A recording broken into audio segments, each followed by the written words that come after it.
আঞ্চলিক আবহাওয়া কেন্দ্র কলকাতার দৈনিক আবহাওয়া আপডেট ভিডিওতে আপনাকে স্বাগত। গত 24 ঘন্টায় পশ্চিমবঙ্গের জেলা ভিত্তিক গড় বৃষ্টিপাত মানচিত্রে প্রদর্শিত হয়েছে। পশ্চিমবঙ্গের অধিকাংশ স্থানে হালকা থেকে মাঝারি বৃষ্টিপাত হয়েছে।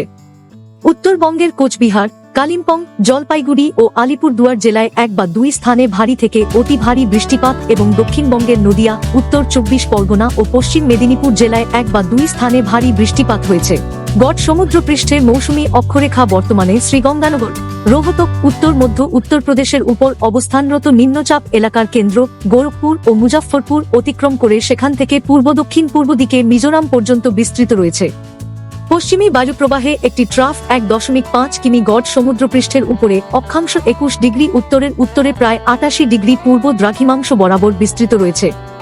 একটি ঊর্ধ্ববায়ু ঘূর্ণাবর্ত গাঙ্গেয় পশ্চিমবঙ্গ ও সংলগ্ন বাংলাদেশ অঞ্চলের উপর 4.5 কিমি থেকে 5.8 কিমি গড় সমুদ্রপৃষ্ঠের মধ্যে অবস্থান করছে।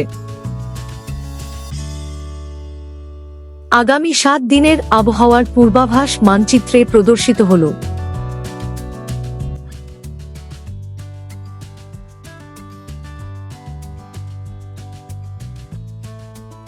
আগামী 7 দিনের আবহাওয়ার সতর্কতা মানচিত্রে প্রদর্শিত হল। বঙ্গোপসাগর থেকে অনুকূল বায়ুপ্রবাহ ও প্রচুর জলীয় বাষ্পের অনুপ্রবেশের প্রভাবে 10 থেকে 12 জুলাই উত্তরবঙ্গের কয়েকটি জেলায় এবং 10 জুলাই দক্ষিণবঙ্গের কয়েকটি জেলায় 1 বা 2 স্থানে ভারী থেকে অতি ভারী বৃষ্টিপাতের প্রবল সম্ভাবনা রয়েছে। এছাড়াও 10 থেকে 14 জুলাই পশ্চিমবঙ্গের কয়েকটি জেলায় 1 বা 2 স্থানে ভারী বৃষ্টিপাতের সম্ভাবনা রয়েছে। ভারী বৃষ্টিপাত অথবা বজ্রসহ বৃষ্টির সময় নিরাপদ স্থানে আশ্রয় নিন। গাছ, বিদ্যুতের খুঁটি বা অরক্ষিত দুর্বল কাঠামোর নিচে আশ্রয় নেওয়া থেকে বিরত থাকুন এবং জলাশয়ের সংস্পর্শ এড়িয়ে চলুন। যানবাহন চলাচল প্রয়োজন অনুযায়ী নিয়ন্ত্রিত করা হতে পারে।